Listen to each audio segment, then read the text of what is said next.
Woohoo! Welcome, and tonight is very exciting. I'm going out on an astro shoot. So I'm going to go and take some photos of the Milky Way and the stars. And I've got the hoodie on because it's freezing outside. I know, I live on the Gold Coast. So it gets down to like 6 degrees, people. 6 degrees. You wouldn't be able to imagine that in other parts of the world. I know it's so cold. Anyway, so we're going out tonight and we've been waiting for a while to head out. And I thought I would just talk you through really quickly, because I've got to go, about what I do to prepare to go out. Now, sometimes I don't do this and it's quite frustrating because you get to where you need to go and you haven't got the gear or the setup that you need. And it's just a long way to go very early hours of the morning, because that's when you're usually going. And yeah, so hopefully this video will help you. My name's Ralph, and if you like it, you can subscribe below. You can also give it a bit of a thumbs up, which would be really, really helpful. So let's begin. And I always start by going to a map to work out where I'm actually going to go.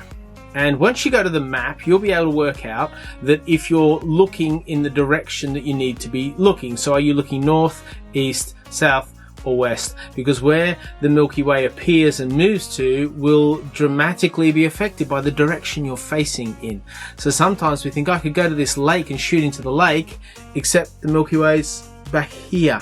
So there's an app that can help you. It's called Photopills. I've talked about it before. It's $15 from the App Store. You buy it once and it's wonderful. And let me just show you how Photopills works. First of all, Astro only works when the moon is a waning crescent, as you will see from this. So tomorrow, which is Wednesday, the 19th of August, it's going to be a new moon where the moon's glow is 0.1%, which is basically nothing. You want as black a sky as you can. You can't take astro photos of the Milky Way when the moon is in the sky. Now, the other interesting thing is the moon rise, as you can see here, is 6:22 in the morning. So the moon is tiny and it doesn't get up until the same time as the sun, and it stays up all day until it packs it in at 5:32, same time as the sun. So this is perfect. And about 3 or 4 days before this point, and about 3 or 4 days after this point, is primo time to go out, because you have a lot of hours to choose from. The value of having a lot of hours to choose from is you get to see where the Milky Way is going to be, which brings me to one of the other points that this app offers. If we go down here to Night AR, and we will see, if I spin round, just bear with me a second, we will see,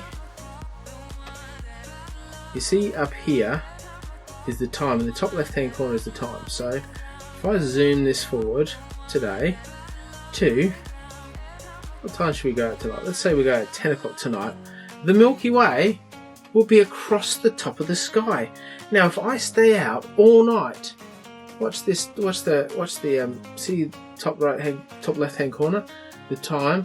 So if I stay out, it goes later and later and later and later. Yeah, so as it goes later and later and later, the Milky Way comes down. So if I were to go out at 4 o'clock in the morning, it would be too low, right? It's like below the horizon. So I want to go and take a shot when it's either like this or earlier in the night when it's more like this.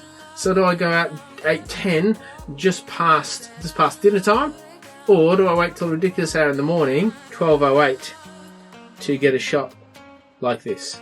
So this video literally tells you where the Milky Way is going to be and at what time, and you can project this forward a month or a year to exactly where the Milky Way will be. So I find that really helpful. So that gives you a bit of a clue of, all right, I'm going to be here, I'm going to be facing west, and so if I point this west, I will find out that the Milky Way is going to be there. The galactic core is going to be right just to the left of Jupiter, that bright orange spot, and it will be this position at this time and this position at this time. Now, that's good, but what about cloud cover?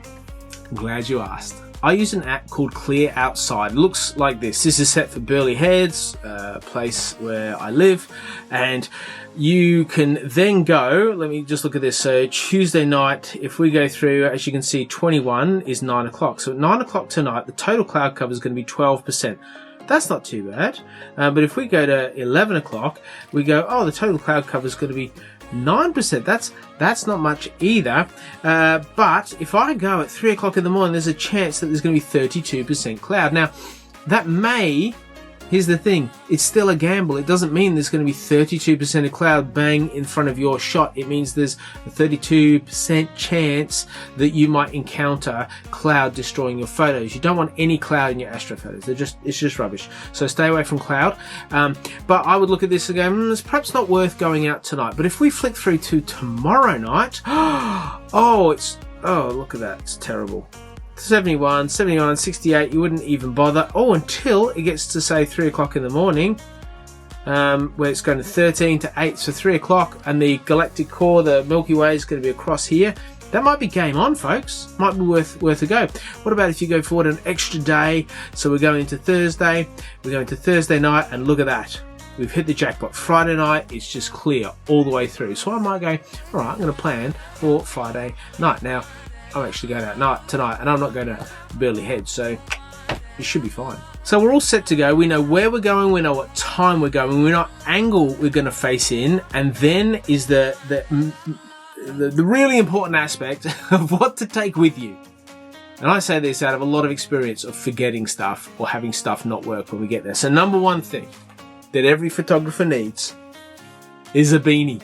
I love my beanie. I could take my shirt off, I could take all my clothes off and be fine in my beanie. Be not socially fine, completely not publicly fine. That is terrible. But I would be warm because you lose 80% of your heat through your head. So have a beanie and you're all good. I go shooting with a guy who wears shorts and sandals. And a couple of nights ago that didn't work out too well for him because it was 6.4 degrees and it felt like, well, the computer said it felt like 4.2. It felt like minus 12, but anyway, moving on. So you need a beanie. You need a camera. Don't forget your camera. It's very boring. And it's such a waste of time if you forget your camera. But you need a camera. Then you need a lens. Now, lenses are really important. You need a wide lens. I would suggest anything from 24 down. This is a 20mm that I use all the time now. I've shot on a 16. I've shot an 11mm on a crop sensor, which comes to 16mm on a full frame. But the key to a good lens, a good astro lens, is its low f-stop. So this is 1.8. You can go with that f-stop of 4 or f-stop of 3.5, which is most kit lenses. But if you really want bang for your buck, if you really want those blazing images that you're like, wow, it's awesome, you got to go for a low f-stop on your lens. Then you need this. You need an empty card. So this takes XQD cards, don't worry about that, SD card, whatever, but your card needs to be formatted and empty, because when you take astro, especially if you take a lot of star trail shots, you have to take a lot of photos, and you don't want your card being full up because you forgot to empty it from previous shoots. So you want an empty card, you want a full battery. So I charge these before I go out, so I charge this one, I charge my other one, so I know that even if it was like 80% before, it's 100% now, and it's going to last me for the couple of hours that I stick it on the tripod and I say go, and it takes the shots that I want it to take. General settings when you shoot astro, if you're shooting the Milky Way, you want high ISO, so 3200. You want low f-stop, so 2.8, 2, 1.8, 1.4, as low as you can possibly go. You want a shutter, if it's Milky Way, a shutter of about 20 seconds, give or take. That's another video entirely. And if you're shooting star trails, you do low f-stop, you do 30-second on repeat at 100 or 200 ISO. I favor 200 ISO because it brings out the colors in the night sky and the colors in the stars. I'll show you some images of how tonight goes at the end of this video, because by the time I put this video together, it won't be right now, it'll be like tomorrow.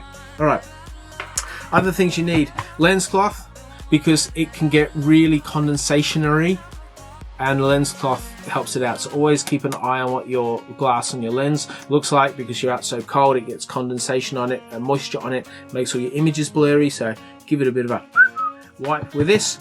We've got a tripod. I'm not going to drag my tripod up in here, show you. You know what a tripod looks like, right? So tripod, very essential. You can't do astrophotography without a tripod. I have a shutter release cable which plugs in, means I can operate it or I can lock it in without having to touch the camera. And so I can lock it in to do repeat shots except at 30-second intervals, instead of pressing the camera and knocking the thing every single time. Headlamp. Come on, peeps. Get a headlamp into you. You need one of these. Very important. What else have I got on here? Chair. Very helpful. It's a long time to stand in the cold, so take a chair. It's worth lugging around. Headphones, if you're by yourself, plug them into your phone or your player or whatever it is. Just helps keep you company, and it's a long time to wait because you could be shooting for 2, 3, 4 hours. So having a little bit of mechanism to not make you go stir crazy is well worth it. Coffee, drink, whatever, snacks, that's up to you. Warm clothes, so got my hoodie on. The other day I took 3 layers out with me, so I had thermals on, I had 2 jumpers, a t-shirt, a thermal t-shirt, and my beanie. Woo, it's toasty warm all night. And that brings me to the last thing you need to do before you go out, and it's the most important thing. And you either need to do one of these 2 things. You either need to take a friend or tell a friend where you're going. Because when you're out and it's dark, there's all sorts of things that could potentially happen. They won't happen, but they could potentially happen. And if they do happen, you want someone to know where you are so that they might come and help you or sort you out or whatever. So don't just go traipsing off into the dark thinking, oh, I'll just do this and it'll be fine. Because if something goes wrong and you need someone, you need them to know where you are. It's way more helpful if you told them beforehand. So just a bit of a safety tip for you there. But take someone with you if you can. It's so much more enjoyable and rewarding and fun when you go with others. There's a lot of laughs to be had, and especially if you're near water. Someone inevitably falls in the water, and that's always good, provided it's not you. Thanks for watching, everybody. I hope this has been helpful. If there's other things that you think, what about this? This would be really helpful. Put it in the comments below. Give me the thumbs up. Subscribe if you haven't already. And I'm off into the darkness after I tell my wife with all my gear to shoot some amazing images that you will see right now.